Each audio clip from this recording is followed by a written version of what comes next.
Hello, it's Saturday night at 10 o'clock. I am Chris Weuve. This is Starfleet. I have with me both Lissa, as usual, and Chris Carlson is back again this week as we're going to continue our conversation. We've got a few little administrative things to deal with first and sort of unrelated things. First is, of course, I am not speaking for any employer, past, present, or potentially future. Second thing is, I'm still thinking about moving the show earlier. It's almost certainly going to happen. Once again, if you have a problem with moving the show an hour or two earlier, or you've got one preference versus the other or something like that, please go ahead and put it in the chat. So far, it's looking like it's going to be at least an hour. I haven't decided on whether it's going to be one or two, though. So please go ahead and let me know what your thinking is on that. And then the next thing is, before Chris and I jump into this topic and start talking about it, I want to hand the microphone over to Lissa because Lissa put in Am I speaking for my dungeon master? Right, I am the dungeon master. Roll initiative, bitch. You can speak for your dungeon master, but I thought I would toss it over to Lissa because she asked for a few minutes to pass on some information. So go ahead, Lissa. Okay, so guys, it is with a heavy heart that I pass on some information about a member of my own community. A friend of mine, Dane Nielsen, died in a car accident on the 14th. Sorry. He is a 33-year-old, was a 33-year-old dad, and he did not even deserve to have that happen to him. He was truly one of the best people you will ever meet. And his family's going to need some help. They have a GoFundMe up to help his ex-wife and the kids with expenses because they have two kids. They're going to need childcare. She is going to have to be paying extra money that she wouldn't have had to begin with because, she was getting child support and things like that from him. And so the GoFundMe is in the site chat for you guys. Please, if you can help in any way, that would be appreciated. Really and truly, this was a horrible event that happened, and a wonderful, amazing person was snuffed out this week. And if you could do anything, that would be very much appreciated, guys.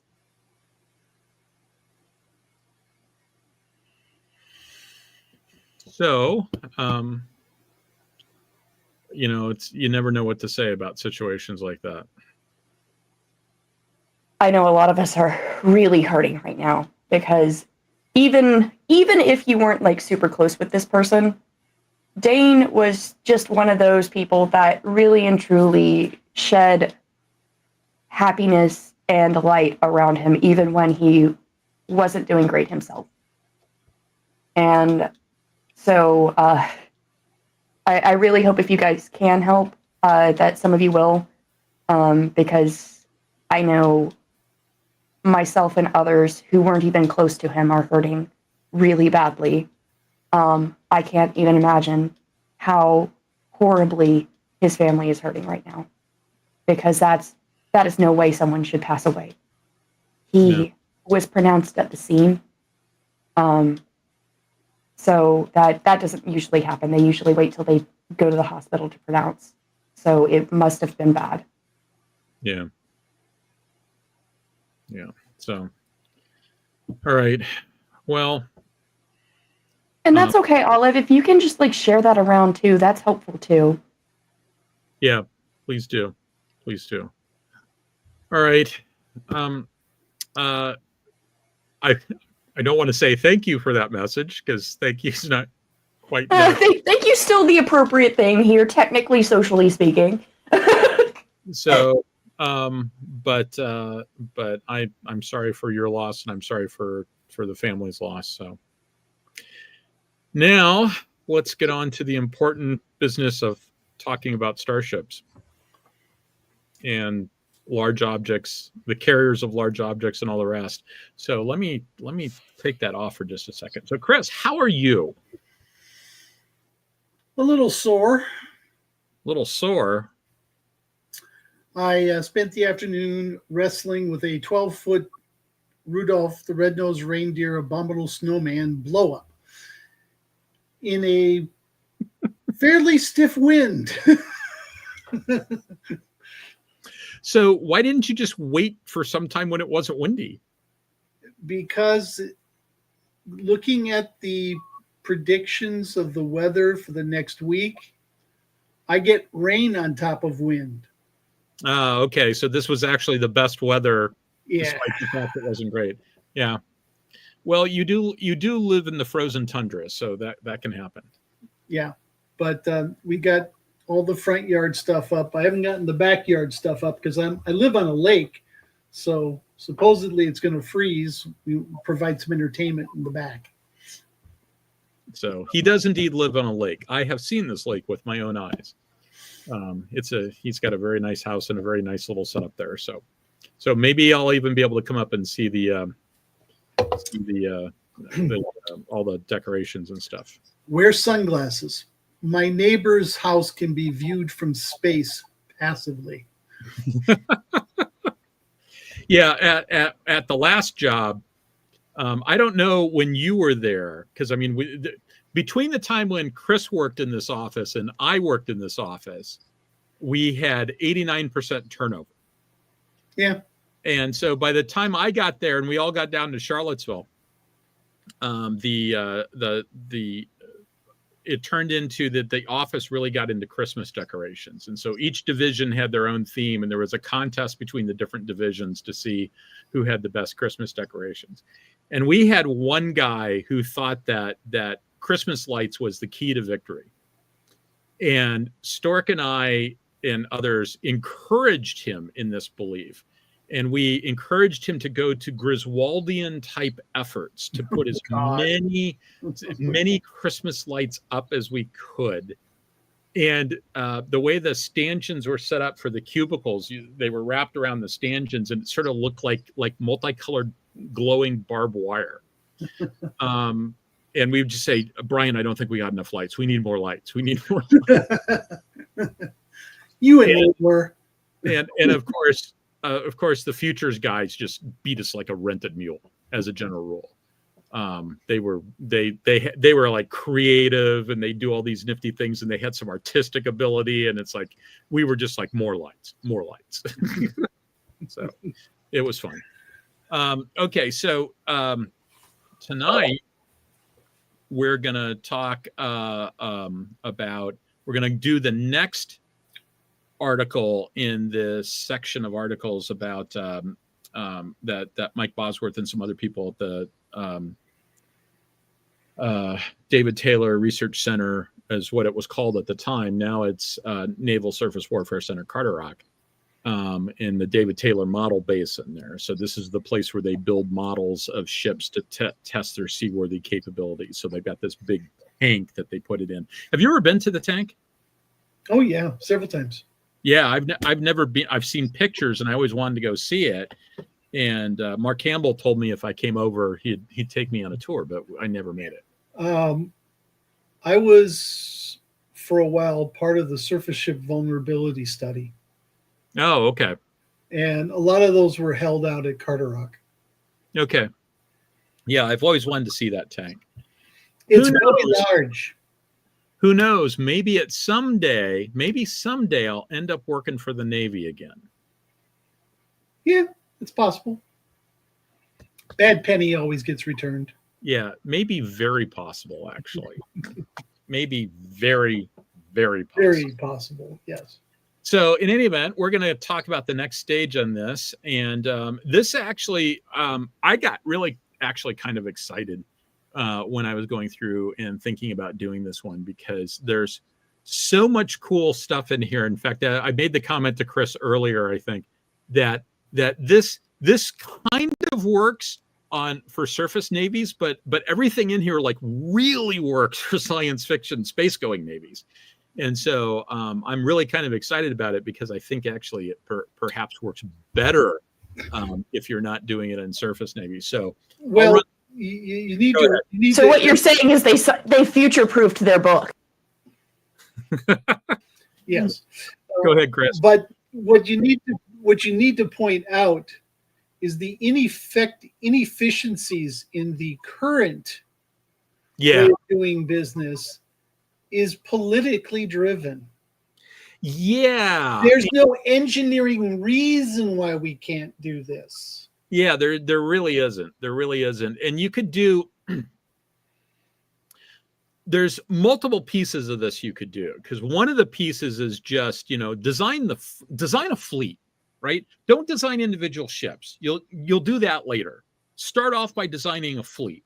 And there's no reason to think in terms of I need a destroyer. You should be thinking in terms of what are the different ships I need for my fleet?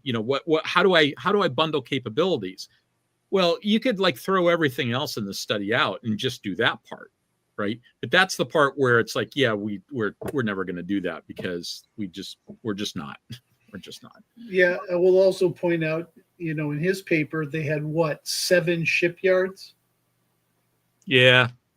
Yeah, I mean, it's part of we'll get to that in a second, but part of the thing is this is all old. I mean, this is all 1991. This particular paper that this presentation is based on is 1991, which I think Lissa's kind of smirking there. I think 1991 is probably older than Lissa is. That's actually not what I was smirking at, but yes, it actually is. It does happen to be older than me by 1 year.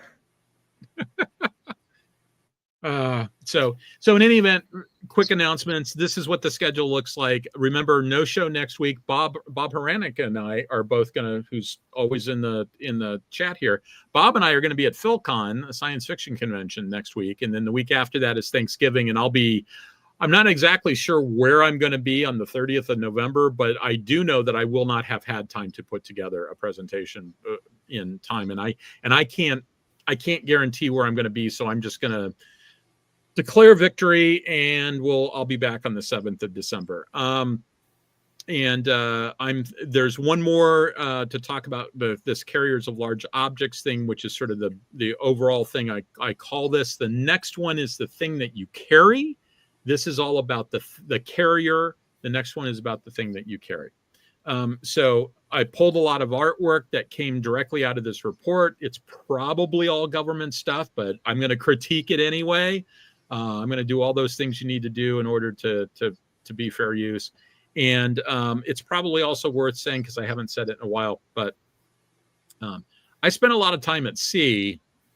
The last time I went to sea was November of 2004. So I'm a little stale, right? So I knew what the world looked like in 2004. I don't think it's changed that much, but it has changed a little.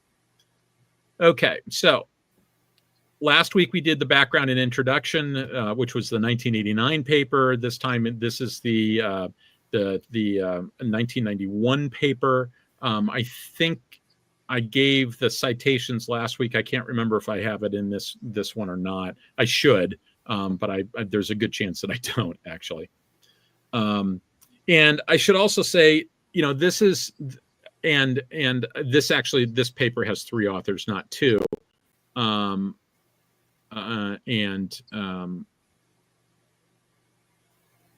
I can't remember. I think I only know one of the authors there. The point about all this is that, we're talking about none of the authors involved in this are aware that I have a show on YouTube and I'm talking about their work. So keep in mind, Chris and I are interpreting stuff that we've read and trying to read between the lines and putting things together. And it's entirely possible that if Mike were part of this conversation, he'd say, Chris, you don't know he'd say to me, you don't know what you're talking about. You got it all wrong. Right. So I just want to make sure everybody understands that I'm putting words in their mouth and they may disagree. Okay. So this is pretty much from last week. Current shortcomings is highly observable ship signatures. We're going to get into that today. Easily discriminable ship signatures means that the Archer can the attacking aircraft, whatever, can sort of figure out do its target selection from a distance, and it can get locks on the targets from a distance, and it can shoot from a distance, which means the defenders are having to shoot down individual missiles coming in rather than trying to shoot down the firing platform. So you don't want to be in a situation where you're trying to shoot the arrows rather than the archer. We really need to design the battle force as a total system, so design fleets, not just ships. And he basically says, the reason why we have these problems is because we don't think about this as a fleet, designing a fleet. We think about individual ships, and as a result, each ship gets done differently, and as a result, each ship has its own individual signature. So, Chris, you spent some time in a shipyard. Yeah. Yeah, and now, of course, your platform of choice, they all look alike. Yeah, they're big black cylinders. Yeah, just a couple of different sizes, and some of them have different bumps on top. My guess is that underwater they sound mostly the same. Well, it depends. In the U.S. side, we were in the 70s and 80s extremely uniform. Yeah.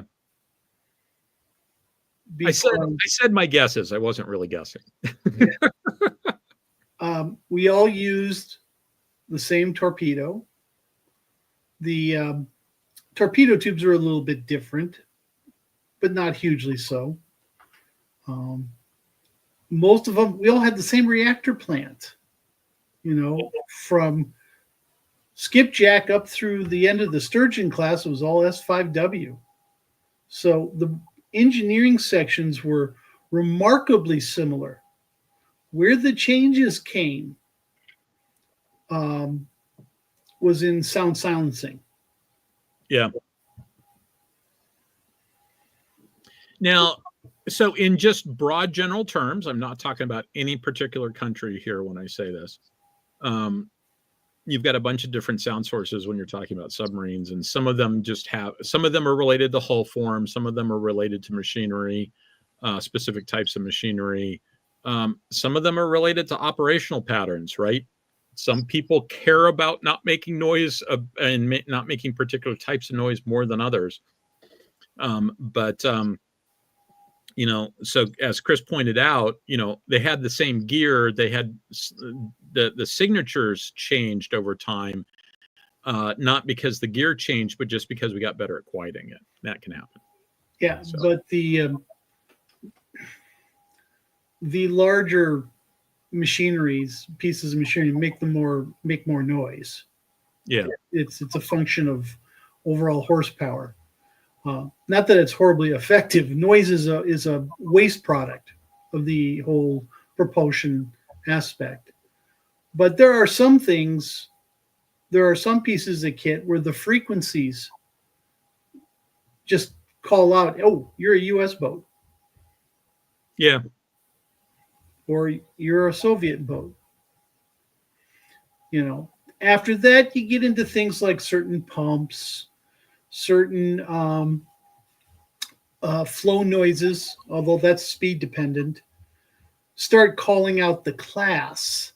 But even then, it's not all said and done. I mean, back if you look at like the Charlie Victor Yankee Deltas, they all kind of sounded similar. So you had to map. Let's just say each hull had its own indicators. But for the most part, the general stuff was largely similar. Yeah. In fact, here's a list of signatures. We're primarily been talking about acoustic, but you also have magnetic and infrared and electronic and a whole bunch of different signatures for surface Navy type stuff. And you think about acoustic in terms of submarines, but submarines have all of these signatures. They just have some of them more than others, and some of them only really are relevant on the surface, right? Mm-hmm. The electro-optical signature really isn't relevant underwater. It's really only periscope depth if you have a mast exposed. That's true. If you have a mast exposed, radar risers and stuff like that. Anytime you stick anything out of the water, they refer to that as being indiscreet. So you talk about the indiscretion rate. How often do you do something like that? And of course, one of the things about nuclear boats is that you don't have to do things like that. And nuclear boats are generally larger, and as a result, they generally carry a better sonar suite, and so they don't have to go to the periscope as often, et cetera, et cetera. So that's they actually operate, as a general rule, nuclear boats operate in different ways than conventional boats do. Science fiction adds a bunch of other signatures that might be relevant in this. This is basically a slide from last time. I just want to make sure that we reset that scene. Okay, I think this is the last scene setter slide. The part on the right's the part where I decided it was worth tossing this out again, is that if you're going to go from the current Navy to the future Navy, you don't just throw your entire Navy away and build an entire new one overnight. You transition out. So it's as ships wear out and you replace them, you bring in new ships that are for the new Navy, which means from beginning to end, if you want to do a new Navy, it's about 40-ish years. And for the first part of that, it's really going to look like the old Navy with some new stuff thrown in. And then it sort of transitions over to looking more like the new Navy with some old stuff thrown in. And so part of the thing is that you may have to fight a war at any point during this transition. So it actually makes that transition harder than it might at first seem, right? Because you have to maintain credible combat power all the way through that. Thoughts on that? No, that sounds perfectly reasonable. Okay. This is also from last time. This is basically the system they're talking about, how they describe this plan: distribute capabilities onto a wide range of platforms, disperse physically to enhance survivability by preventing massing by the attackers against them, disguise signatures, and sustain the force organically. And the disguise signatures is a big deal here because, as you're going to see, all the ships that we talk about kind of look alike. So what are we talking about? We're talking about the carriers of large objects piece. Basically, you end up with 4 different types of ships in this proposal. Something that looks like a traditional aircraft carrier, 2 different versions of something they call the Scout Fighter, one of which is deployable. We're going to talk about that next week, some of the work they did on that. I'm sorry, pardon? Next time. You're right, next time. It's not next week, next time. I keep wanting to say next week. Next time. What they describe as a mid-sized Scout Fighter, 6,000 tons is what they're talking about there. And so destroyer class ship. And then what we're going to talk about tonight, this carriers of large objects, which are basically 30 to 40,000 ton ships that are designed to do a bunch of different tasks. With the ships being optimized for one task versus others, but they have basically some capability in almost all tasks. Okay, so this is the general form factor of what we're talking about. They all have a flight deck. They all have a pilot house and superstructure aft. They all have a wet well deck. So it's not just a ramp that you can crawl up. It's actually a wet deck that they go into. Because of the flight deck, they all have short takeoff, vertical landing capability. And they all have various signature reduction things, like, for instance, not having radar reflectors just out on deck. If you have to have a radar reflector, you cover it with something or you make it retractable or something like that. And part of the idea behind this is because they all have some missile capability and they all have a well deck and they all have some air capability, you can spread your various types of combat capability across the force, you're not putting all the eggs in one basket. You still only have a small number of baskets, but you're mixing up the type of eggs you've got there, so you don't have to worry about losing a ship, taking out all your capability in a particular area. So, sounds like a good idea, doesn't it? I think having a single hull to do all the things they're talking about, in my opinion, is not optimal. What they're shooting for here, when you look at it, is they're really pushing on the affordability and producibility. Yeah, and they're I think if Mike were here, he'd say it's not optimal on a ship basis, but it's optimal on a fleet basis. Right. But you get optimal because they do some tables, where they talk about costs and whatnot. Yeah. That's great as long as you've got a battle force. What if you're down to individual ships or just a couple? Yeah, you run into problems there, and we've been doing a lot of that lately. There was one particular place when I read something that I went, I'm going to push back hard on that assumption, and that was the line where they said there'll be fewer aircraft carriers, but they'll be able to optimize them by offloading some of the missions currently done by the aircraft carriers onto these other flight decks, these Stovall flight decks. And in particular, the missions that they talked about were tanking and ASW. And I went, survey says, don't believe it.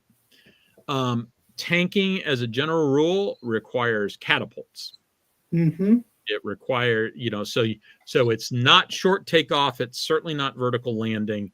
Although I think this was the heyday of, the V-22 is going to show up anytime now. It can do everything. And it can do everything. So and it really can do quite a lot. It's really kind of an amazing aircraft. Although it's also a problematic aircraft in some fundamental ways. I don't think you can go fast enough to fuel. Well, yeah. it's not going to go fast enough. You're not going to send it in with the strike package. Well, I'm just talking about matching speeds so that, you can do probe and drogue. I don't think a jet can go slow enough in comparison to the V-22 to hang in there without falling out of the sky. If it can, it's going to be, V-22 is a lot faster than a helicopter. And so what you probably need 250 knots. And I suspect that you can probably get 250 knots out of all the platforms. You might want to check to see what the Marines do when they refuel from a Hercules.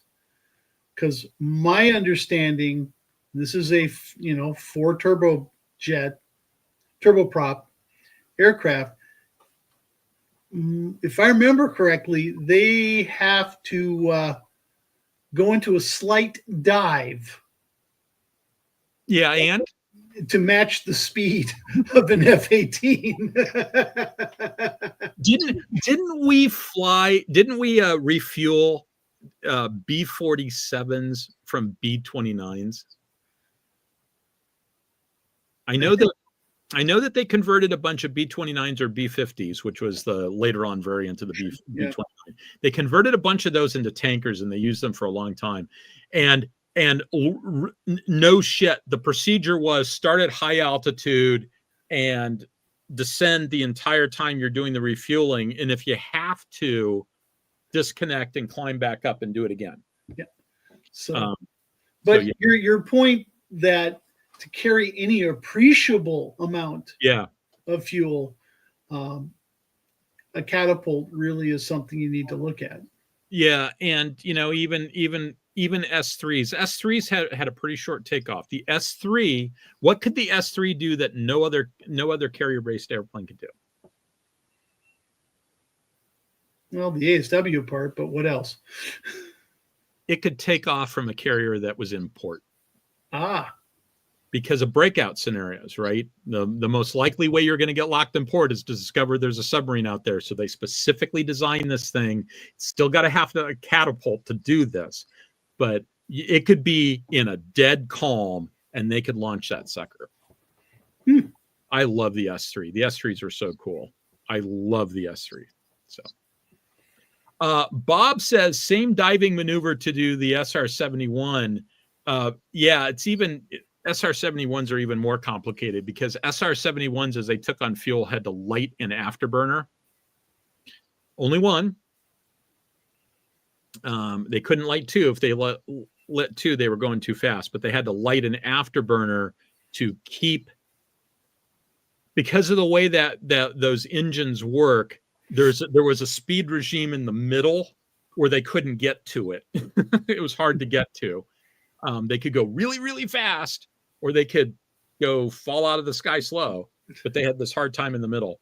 And so they'd have to light an afterburner to do there. And when I was talking with somebody about that, and they told me that the Air Force will regularly do this trick where they'll do refueling in turns just because they can. So both airplanes will be like this, just because they can.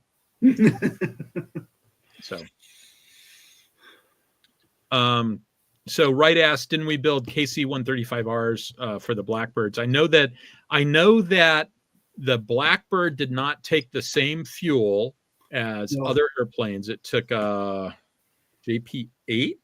JP. It was a special fuel. They could put other fuel in it, but the order was only do that if the alternative is losing the aircraft. Because basically when it got back to base, you had to down check it and flush everything out, et cetera, et cetera. And it took something that was already required, like something like 20 hours of maintenance for every hour of flight or whatever it was. And it made it worse. And so they said, only if you're going to lose the aircraft. And I don't know if they ever actually did it. I do know that there was a couple of points where they had problems with their tanker. The tanker had a problem, and as a result, it's like, guys, we're kind of thirsty. Can you bring us some fuel? But okay, so in any event, this is what this thing looks like. You're going to see variations of that, like say here on the next slide. This is a side view of it. All the ships have some sort of hangar capability. That light blue hangar, they all have that, and that goes directly out into that flight deck. And so the conceptualization is that in some variants, they have a below flight deck, that green one, or a below hangar bay, that green one. And they've got centerline elevators. Centerline because deck edge elevators are radar reflectors. So you've got centerline elevators. And in that case, you probably have all your maintenance gear and stuff like that in the blue hangar. But for other variants of this, that might be the only hangar, and whatever aircraft you have are in that blue hangar.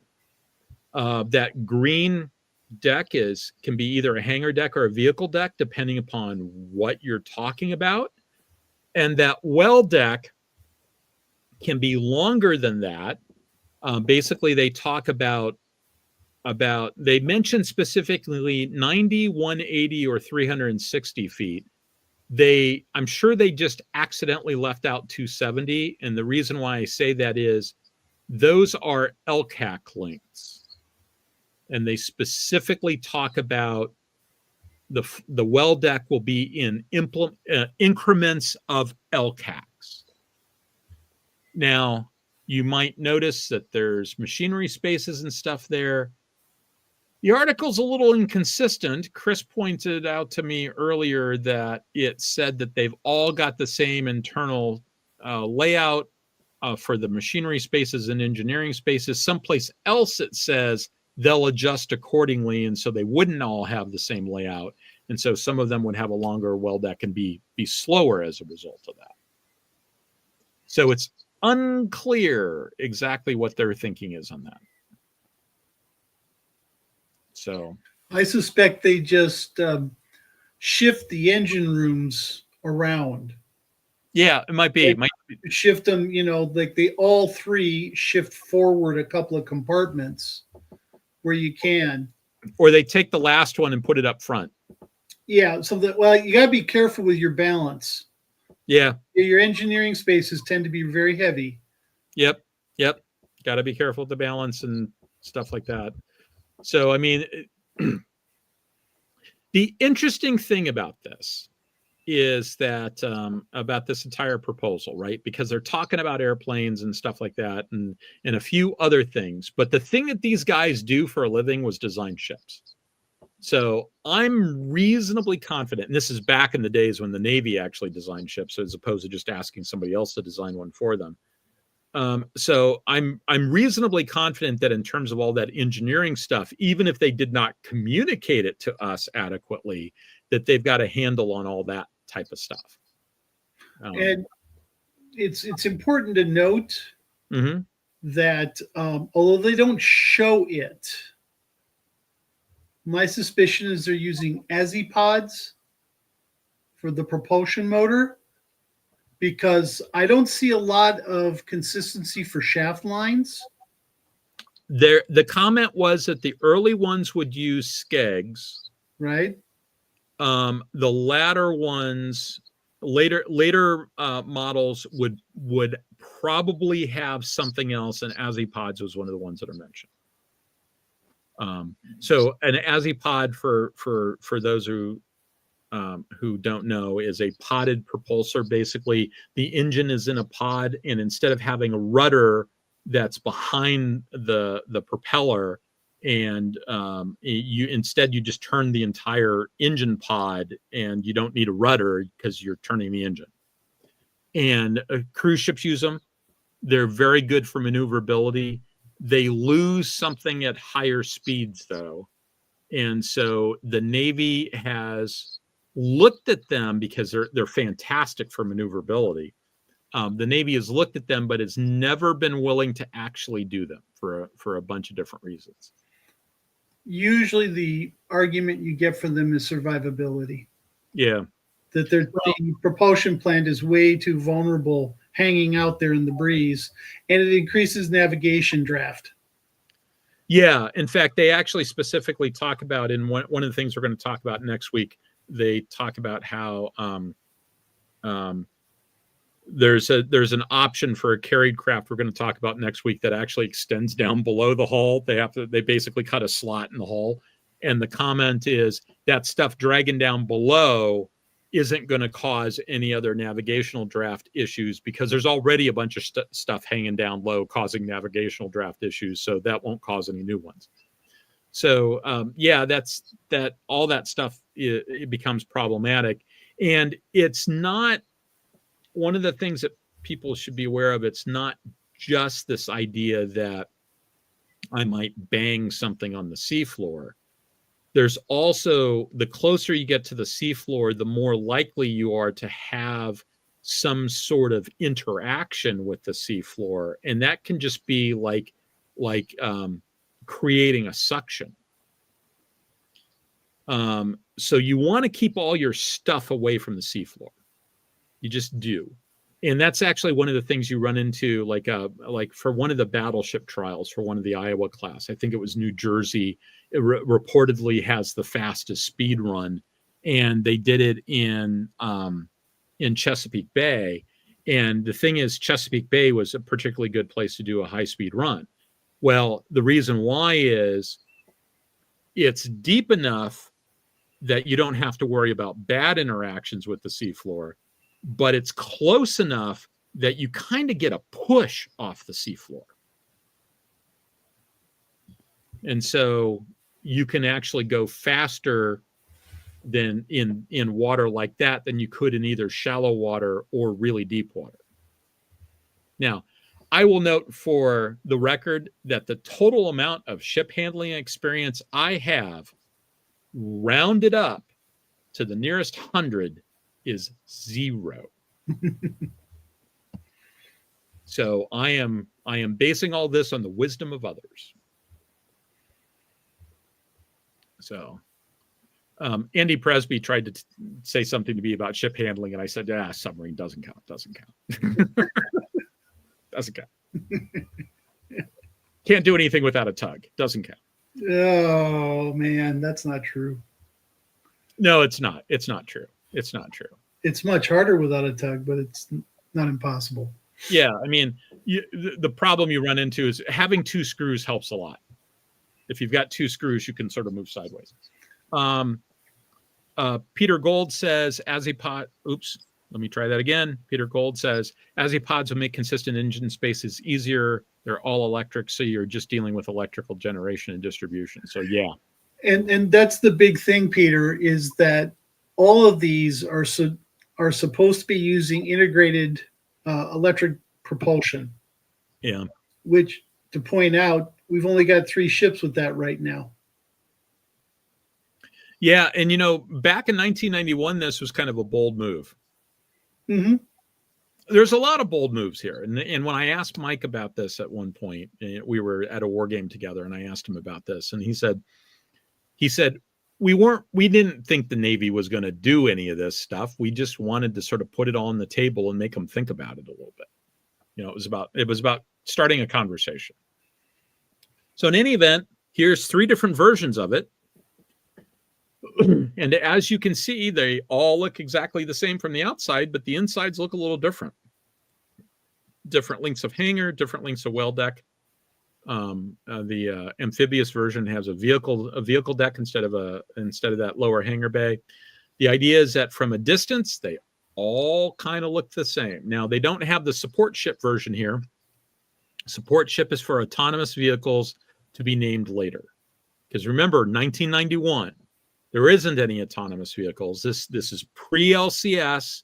This is pre any real autonomous vehicles out in the fleet, et cetera, et cetera. That was all highly speculative. But as far back as 1991, people are thinking at some point we're going to need to be prepared to have autonomous vehicles.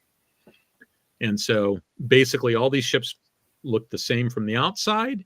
If you want to figure out which is which, you have to get close enough to let the defender shoot you. Paul asks, is the whole crew berthed in the anchor chain locker? There's some spaces there that you're not seeing in this particular one. If you go back to that one, berthing's in there somewhere. I don't know where. So, but the important thing to realize out of what they're talking about, is that the big ticket items, the engines, the combat system, the weapons, are all consistent. Yes. So in a lot of these designs, what you're really doing, except for the aviation variant where you're putting in elevators, but otherwise you're looking at hull and structure modifications, which gets down to, that's about as cheap as it gets. Yeah. I mean, it's like, and you don't put on what you don't need. In fact, is it the next slide? Oh, yes, it's the next slide. Okay, so here we've got this slide's a pain in the ass, right? Because this chart is a pain in the ass. This is actually I specifically tried to blow up this was all one chart oriented the wrong way to be in a PowerPoint slide. And I specifically tried to blow up the top of it so you could maybe read this a little bit. The important part about all this, what you're trying to get across is, here's all of the sort of like air defense, different types of air defense capability, right? Different things you might shoot at in the air, and sort of a notional bubble around the ship, and what the various, short range versus long range weapon systems, et cetera, are.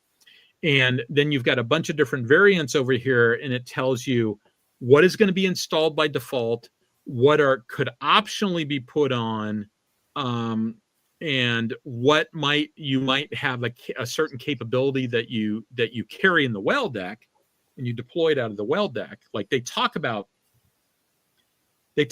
something that basically sounds a lot like what Chris talked about for LCS, they talk about being able to dump missiles out the back of the well deck, containerized missiles, encapsulated missiles out the back of the well deck. And then they also talk about the idea of non-encapsulated, much, much larger missiles. So think ballistic missile class missiles that would take a little bit longer to get out. They wouldn't be like, oh, yeah, just start pooping them out. It would be like, okay, it's going to take us a half hour, an hour to get this thing out. But the idea is that these things are really, really versatile, and you can put on various weapons fits, and those weapon fits change based upon what you actually need.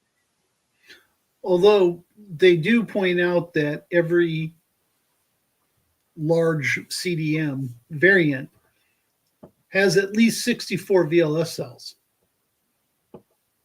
Yeah, I'd forgotten about that. So it's got a bunch. Yeah, and the thing that's really cool about that is that includes the logistics ship. And if you've been following what the Navy's been doing, they've been talking about that. I don't know if they've actually done that, but they've been talking about, maybe we should just put missile launchers on everything and make everything a shooter. They did that. LPD-17. You look at the original designs. But they backed away from that. Yeah, because of cost. Yeah. The LPD-17, the original design was the claim is it was gold plated. I'm not sure that I would necessarily view it in those terms. I would view it as being spreading capability out. And the Navy, at one point the Navy was all in on aircraft carriers, and the escorts were just there to protect the aircraft carriers. And then VLS came along. And when VLS came along, and you were no longer locked into my missile system can only really deal with one kind of missile, and if I want to put other missiles on it, I need a different missile system. Once you've created this versatile system that you can put anything in the missile farm, it's like, hey, everybody can be strike. It's not just the air wing anymore. Everybody can be strike. Well, and at some point in time when we lost the A6, yeah, aircraft carriers did not have deep strike. Yeah. So the only thing we have were Tomahawks. Yeah. And it's a shame that we had to get rid of the A6. And I know a lot of people complain about the fact that we got rid of the A6, but this is one of those situations where, they were going to have to re-wing the entire fleet. Oh, it was an old bird. It was an old bird. The wings were overstressed, and they were at the point where they were going to start falling out of the sky. We were going to start losing pilots and planes. And so it's like, we can either just acknowledge the fact that we're going to lose pilots and planes and say, okay, that's what we have to do, or we're going to take them out of the fleet. So they took them out of the fleet, and that had all sorts of ripple effects. So what we've got going on in the chat right now is people are talking about Space Above and Beyond. I want to do a watch along for Space Above and Beyond. In fact, I even bought a little portable DVD player so I can start watching that and a few other things. And then somebody else made a comment about, I think it was Lissa before she pulled chocks and left, because Lissa's got a headache. So she only came on tonight because she wanted to talk about the GoFundMe for her friend's family. I think she made the comment about, I probably don't know anything about ships in Mass Effect. That is not true. I've never played Mass Effect, but I've watched a lot of YouTube videos on it, and I know all about, and now I'm going to blow it by the fact that I can't remember the Normandy. I know all about the two different flavors of the Normandy, and I know a little bit about some of the other ships too. So I'd love to have a Mass Effect conversation. I'm not yet at the point where I could have a Mass Effect conversation. Okay, so let's move on. So for the logistics side of things, there's a couple of things here. First of all, they talk about a chainsaw approach. Now, what do you mean by chainsaw? The thing that sort of characterizes a chainsaw is that part of the blade is moving forward, part of the blade is at the tip, part of the blade is coming back, right? So it's basically, I'm going to have a steady stream of vessels. Some are going out, they're going to do logistics, and then they're going to come back to port and refuel and rearm and head back out. And you may have 2 or 3 that are with the force, and you've got some other number that's constantly in motion to go out and do this. They specifically talk about the goal is to have the ships low observable in transit. And by that they mean, okay, all this stuff is behind doors, or it's retractable, or you have to assemble the crane, and your fueling gears behind doors, so that because all that stuff has lots of angles, and it's a refueling reflector, radar reflector. When you're actually refueling, you're a big fat target, and you're doing a lot of stuff that's going to show up on a radar screen. But the idea is that when you're moving to where the force is, you've got all your radar absorbing material out, you've got all of your doors closed, you don't have a whole bunch of helicopters flying around being whirly radar reflectors, etc. And because you're doing all that stuff that way, you're relatively low observable, which helps. And then the other thing is all these ships are armed. They've all got missiles. I think the low observability part for a ship this big will make them unaffordable.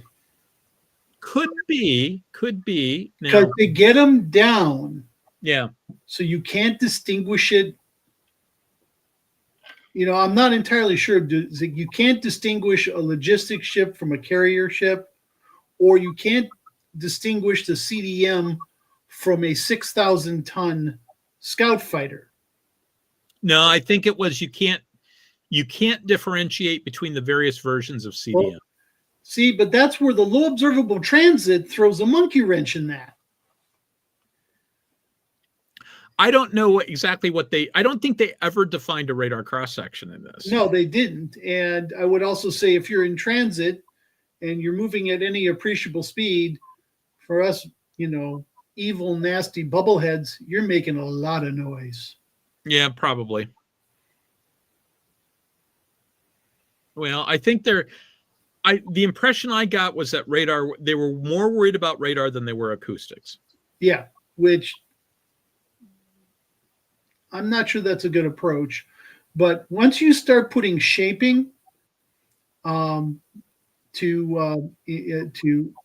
deflect some of the radar, and especially radar absorption material, now you're talking cost in manufacturing, and RAM is not light. No. So you can't put it along the entire hull. That'll throw your weight right out the window. So low observable is a subjective measure. Yes. Yeah. It's a completely subjective measure, and they don't even try to define how they mean it. Mm-hmm. So they really don't. And I spent a lot of time watching YouTube videos. I got into that habit over COVID of watching videos, and so I can't remember who did it. Somebody did a really good video on stealth aircraft, and I came away with a much better understanding of things like shaping is really, really important, but there's places where you put RAM because it's not just even with the shaping, because of the shaping that you're doing, because you're trying to minimize X, you will sometimes maximize Y. And so you put some strategically placed RAM to deal with the fact that you're maximizing Y. Well, in most of those situations, it's not quote unquote RAM. It's radar absorbing structures, RAS. Yeah. And so what it is you're designing sections that are going to have radar absorbing material in it, but it's not like a coating on the right. So Paul asks a question, which is a total and complete sidebar, but let's go ahead and do it. if that's okay with you. And that question is, why isn't nuclear power used on everything and not just carriers and submarines? Do you want to start or shall I? Well, one, we did a little bit. Nuclear powered ships are more expensive to build. And back when we had them, a recoring overhaul was incredibly costly and took a lot of time. So it was basically, and we saw this debate up until the point where fuel costs started coming down. Yeah. And the use of gas turbines, which basically was, you turn on the engine, we're ready to go. A nuclear reactor from cold wet layup, you're talking 6 hours to get underway. Yeah, I would say that there's three things. One is cost.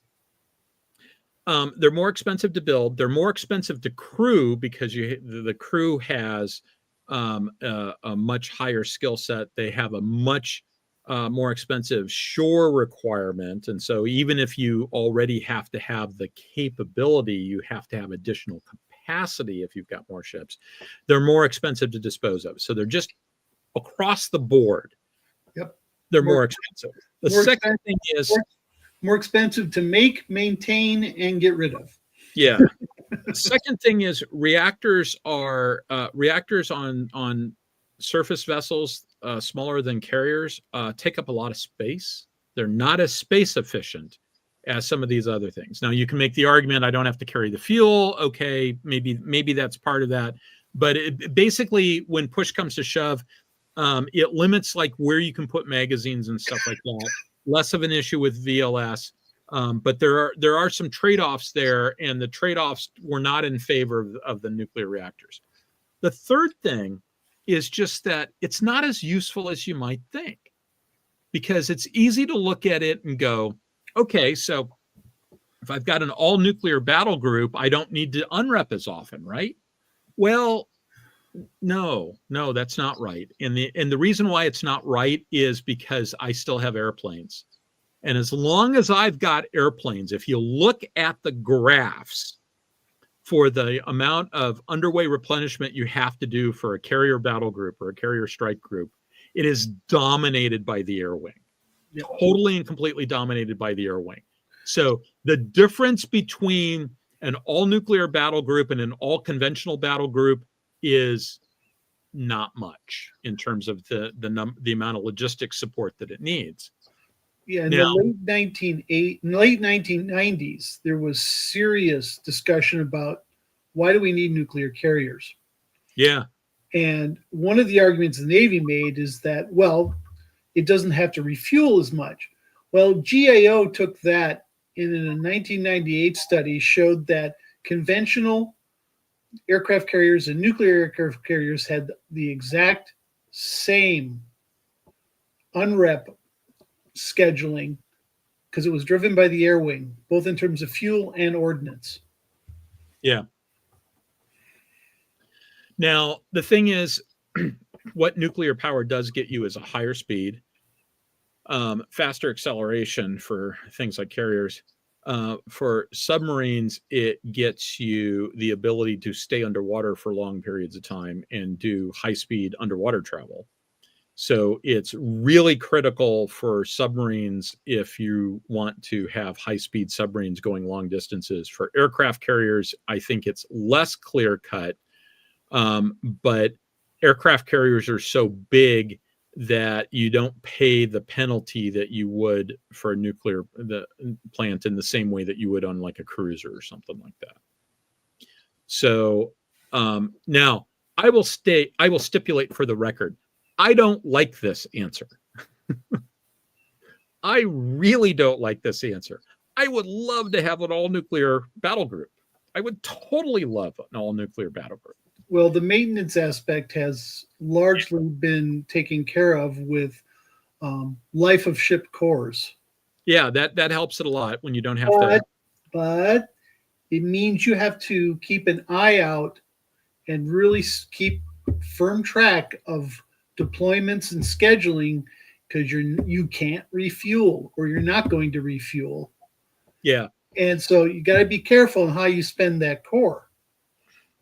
Yeah, and so basically you still have a fuel tank. It's just your fuel tank lasts for years, which makes the problem harder, not easier in some ways, because the fuel tank is really, really expensive. So you kind of want to use it all up before you throw the ship away, but you don't want to get yourself in a situation where you've used too much up early.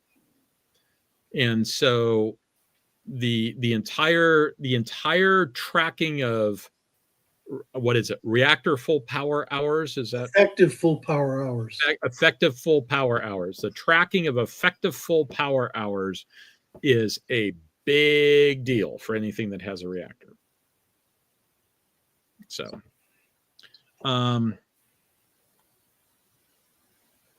yeah, Paul says, I would think that offloading hundreds of tons of flammables, maybe thousands of tons of flammables, will make a combat surface ship more survivable. It might. As a general rule, you don't want to get hit. You're better off putting your survivability options into not getting hit. Although, ships are always going to get hit at some point or another. The other thing I'd point out, Paul, is that if we really believed that, we'd put armor. Yeah, and I mean, we got rid of armor because naval battles were going to go nuclear, and no one can survive a nuclear explosion. Well, Bikini Atoll said, you got to be really close to take out a ship. You can damage it, mission kill it, yeah, but to kill it, you got to still be close. So we got rid of armor, and we've made all kinds of our ships just plain, they're thin-skinned. Yeah. So Paul asked, is the inner armored citadel not a thing anymore? As a general rule, no. No. Now, that having been said, you can be smarter with your ship design. So like if you look at the Arleigh Burke class ships, an Arleigh Burke has passageways on the outside and compartments in the center, whereas some older ships have a passageway down the middle and compartments on the outside. That helps because now you've got another layer there. You've got a spacer that can absorb some of that blast. You've got 2 layers of metal rather than 1 layer of metal to get to the inside. They also do things like put CIC below the water line, so it's not likely to get hit by a missile. There's other things that you can do: build out of steel, keep the machinery spaces apart so you don't lose more than one at a time. There are some things that you can do in smart ship design to make it better. Now, as far as armored citadels go, the Brits stopped using them in their late war designs. And we removed some when those battleships that ended up in the mud at Pearl Harbor, when they got put back into the fleet as part of the total overhaul they had, we removed the armored citadels. And the reason why is because at some point we realized that if the bell gets rung and you're inside the bell, you're going to die. And it does not matter whether it penetrates or not, because the bell got rung and the concussion of the bell ringing is going to kill you. And so you're probably better off creating a situation where the shell goes through, through the splinter shield designed to deal with low-level stuff. It'll just pass right through that stuff. And whoever's directly in front of that will have a bad day, and everybody else goes and thanks God that they weren't standing, 4 feet over to the left when that shell came through. That's for the command spaces and stuff. They still armored turrets, et cetera. I can't help but point out that if the turret got rung, that'd probably be bad too. But turrets often got rung. Yeah, they did often get rung. And I think part of the deal with the armored citadel is it wasn't just the bell getting rung part. It's that's a lot of weight and it's up high. That was a really big issue because when they started putting on the gun mounts, yes, closed 5-inch 38s, and then all the fire control that went with all that air defense stuff. Yep. That's all above the water line, and some of it's getting a little high too. So weight had to come somewhere. Yeah, and when they pulled those armored citadels off those old battleships, they were able to replace them with like several 5-inch 38s. So like 2 or 3, if I remember correctly. So I think 4. 4. Yeah, that 4 makes twin sense. mounts. 4 twin mounts. That makes sense. 2 on each side. Point now. So yeah, that's basically what's going on there. Okay, so let's move on. So as I said previously, these ideas are old. Some of the assumptions in these papers may be outdated.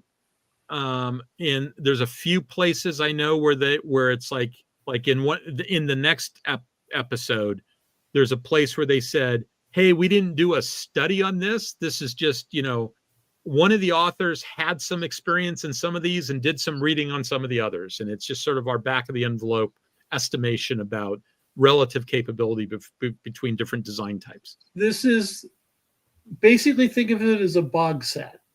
Yeah.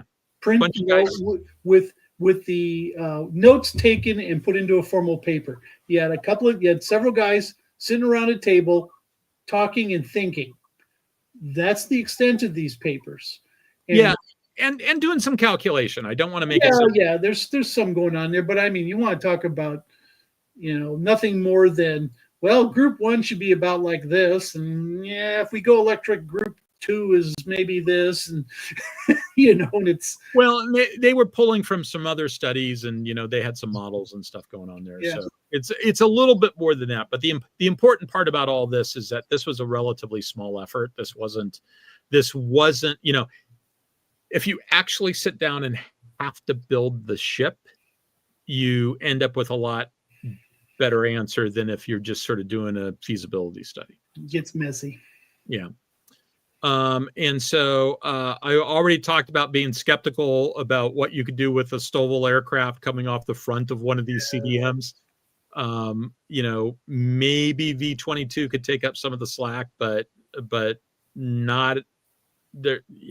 I don't really see you doing a whole lot of tanking of F-18s from V-22s. If they were intentionally going Stovall, I would have thought they'd include a ramp. Yeah, I didn't even think about that. You're right. Why is there no ramp there? The ramp makes a difference. I sat down at one point at CNA and said, how much difference does this ramp make? And the guy in question was a PhD relativist. I said, how did you end up here instead of like someplace else? And he said, there are 8 jobs in relativity. None of them were available. And so basically he got up in front of his whiteboard and showed me the math. And as it works out, it's like 8% or 4%. 8 to 10% improvement in range. Yeah. And so it's just a little bit extra oomph getting off the deck, but it makes a big difference later on. So, all right. So we've talked about all this stuff as standard wet Navy stuff, but now it's time to talk about it in space. I'd start off with all the usual caveats apply. Space is not the ocean, curvature of the earth, the difference in media, highly assumptions dependent. If you're talking Star Trek, you get a different answer than Star Wars, different answer than Battlestar Galactica. In space, you don't pay a penalty for VTOL. You don't pay a penalty for Stovall. The claim is there is no such thing as a free launch. If you're going to make your aircraft have vertical capability like that, you pay a huge penalty in what it can do and what it can't do and how long it can do it. There's no media related performance differences. So the difference, airplanes are different than ships. They're optimized for their media. Space is space is space. And so you don't have those differences in optimization. This one of the ways that this operationalizes is In space, what's the difference between loading up a fighter and launching it, flight ops, versus something that looks more like an LCAC heading to the beach, well deck ops? They're really kind of the same thing, right? Because there's no difference in media. So they're kind of the same thing. Well, how they behave is the same thing. What they carry, the fighter, if you will, carries ordnance. Yeah. The other thing carries a different kind of ordnance, Marines. Yeah, but my point is that in space you wouldn't. In space, you would go to the hangar deck and you've got a fighter there, and then you've got a function pushes it in space, nothing else. You don't have to worry about the impact of the air-sea interface, if you will. Yeah, so I kind of look at these designs, and I kind of come to the conclusion, and I said this at the very beginning, that they probably, I can more easily envision them as in a science fiction context than I can the U.S. Navy actually doing something with them. Does that make sense to you? I agree with you that it should be easier to do. I don't know any science fiction show that does it. They've got multiple classes. A lot of them have different aspects to them. Some things are consistent. Weaponry can be consistent. Fire control. But, okay, that's a Burke. Yeah. But when you start talking about like a scout, why is a scout necessary? Why can't a Constitution class be a scout? It's got plenty of hull space. Yeah. So you don't, and we see it, we see it kind of sort of in some of the literature. You kind of have to wrap it around and make it almost a pretzel to make it work in the Honorverse. Mm-hmm. Because for them, size is quality all unto itself. Well, yeah, I mean, one of the things, I'll give David a lot of credit. He talks about destroyers and cruisers and stuff like that, and they're clearly in an escort role, but he's got a pretty clearly defined mission for them. One of the things that drives me nuts about Star Trek is that, especially when you look at like the Franz Joseph stuff, but with all of it, it's like, somebody says, okay, this is a destroyer. To which my response is, tell me what a destroyer does in this universe. I don't know what a destroyer does in this universe. Why do I need a destroyer? I can tell you what a destroyer does in World War I. I can tell you what a destroyer does in World War II. I can tell you what a destroyer does today. Right? It does three different things there as a general rule, but I can tell you what their missions are. And those ships were built to execute particular kinds of missions. What's a destroyer for Starfleet? I don't know. And you go back before, you go back to 1870 and you say destroyer, and they go, what are you talking about? Because they didn't have them, because they didn't need them. You go back to the age of sail, and you had frigates that did not stand in the line of battle, and you had ships of the line that did. And basically, once you got to a certain size class and carried a certain number of heavy guns, you were now qualified to stand in the line of battle. And it really was just about size. There was no difference in mission at that point. Whereas, destroyers are all about a difference in mission. They're all about a difference in mission. So Olive says, as speculation for what do destroyers do? They screen fleet actions. What does screening a fleet action mean? That's the question here. It's like, okay, yeah, maybe engage raiders, but I'm not even sure engaging raiders makes sense, because I'm not sure that they're any faster than the bigger ships. I mean, I've always thought that like Constitution class cruisers are probably the fastest ships in the fleet because they've got really, really big engines. They've got a big engineering plant, and they've got a big deflector. As far as screening fleet actions, destroyers were designed to be screens. They were designed to go off and do missions that the battleships could do, but the battleships were too busy optimizing the gun line. And I don't see a Star Trek equivalent of optimizing the gun line. No, but you could, and we see this in others. And, Traveler does it. I've seen it in the Honor Harrington universe. Somewhat in Star Trek, is that the destroyer is a smaller ship that can do many of the same things, but it's cheaper to make. Yeah, and so that's I have more of them where I can put them out while I have the bigger ships doing other things. Yeah, and that's what you frequently end up with in science fiction, is that it's really more about the ability to spread your forces, right? Mm-hmm. Whenever anybody says, it doesn't matter that the Arleigh Burkes are so expensive, they're 3 times as capable as Spruance. They can do anything that a Spruance can, but 3 times as well. My response is, a Spruance, 3 that it could do anything that 3 Spruances can do. My response is 3 Spruances can be in 3 separate places at the same time. How does your Arleigh Burke do that? So yeah, if you need a certain amount of coverage, taking your capability and slicing it smaller makes a lot of sense. And maybe that's just it. But I don't think that in most cases it's thought through that well. I don't think it's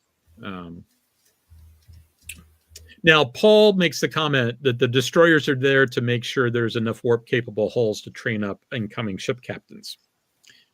And it's funny that, yeah, and the thing is, he's not wrong. That might not be all of it, but he's not wrong. And so, because we frequently, the rank required to have a particular command is determined more by the structure of the officer corps than it is like the inherent responsibilities of the job. But when you look at space, when we look at how the sheer volume that you have to deal with, that makes a strong argument for numbers are important. And especially in Star Trek, where that volume is constantly increasing. And it's bumping up against people who don't like you increasing. Yeah. So when you put all that stuff together. So Chris and I have not yet had the conversation about when he's going to come back, and we'll do part 3. And I expect that sometime in the next 2 weeks, he and I will have that conversation. So I don't know whether he's going to be on the next show that I do in 2 weeks, 3 weeks from now, or whether it will be a later one. If it's a later one, then I'll come up with something else. But I can try and keep the 7th of December clear. Okay, that works. Hopefully we can do that. And I made the comment to a few people that, in fact, I think I said it on the show last week. I've kind of fallen into a pattern. I tell people there are 2 different kinds of shows we do. There's the show where we talk about the real world and then add some science fiction into it. And then there's the shows where we talk about science fiction and then add some real world into it. And I'm now trying to make an explicit decision to alternate those. So we did some real world, and then we did Battlestar Galactica. Now we're doing some real world. I'm fully expecting that the next thing that I'm going to do is probably going to be Traveler, the big Traveler dump. I might do a 2300 dump if the mood strikes me. I might start with 2300, but one of those 2 will probably be the next set of topics. And then after that, I want to get into the sort of history of the different ship types, focusing really on James George's book, History of Warships. And it's really a history of classes of warships. So my expectation is at least an episode on destroyers, at least an episode on battleships, at least probably 3 episodes on cruisers, because cruisers are complex. Cruisers are easily the most complex. Well, that's because they're the workhorse of the fleet. They're the workhorse of the fleet, and there were so many different variations. You've got protected, unprotected, armored, battle cruisers, and the convoluted history of how they all fit together and how the roles change. And 2 different flavors of light cruiser. Light cruiser meant something different in World War I than it did in World War II, and how that all ties into the treaty stuff we've talked about in the past. So Paul says, can he drop a website link in chat to Albedo? Please do. I love Albedo. In fact, at some point I'll probably do Albedo because I love Albedo ships. In fact, let me write that down because I can't remember if Albedo ships is currently on my master list. And if it's not, it should be, because Albedo ships are really cool. So there's a bunch of Albedo stuff out there. Albedo was a role-playing game of the late 80s, early 90s. There's been at least 2 follow-up role-playing games to it. There were 2 different versions from the original. There was the original published version. There was a second edition that had a different publisher. There was a 3rd edition after that that's kind of different, and it's really pretty cool, even though it's a furry thing. So, but all right. I think we're done. I think we're done. Any parting thoughts? Nope. The fun stuff's next time. Yeah, there is some fun stuff next time. Because you can kind of think of it as this was the battle tender conversation, and the next time's the battle writer conversation. And so I'm looking forward to next time too. And I started working on those slides, but I'm not very far along on them yet. But I'm looking forward to it. So I would like to, as always, thank everybody for being willing to spend your Saturday night listening to me and whoever's on the show with me, coming in and having a conversation. I appreciate the fact that you guys come and talk with us on Saturday night. Chris, as always, thank you very much for coming and being on the show. I appreciate it. Please give my best to your lovely bride and tell her that I owe her for her letting me have you on a Saturday night. I appreciate that. And with that, thank you very much, everybody, and see you soon, and have a good Thanksgiving. Bye, all.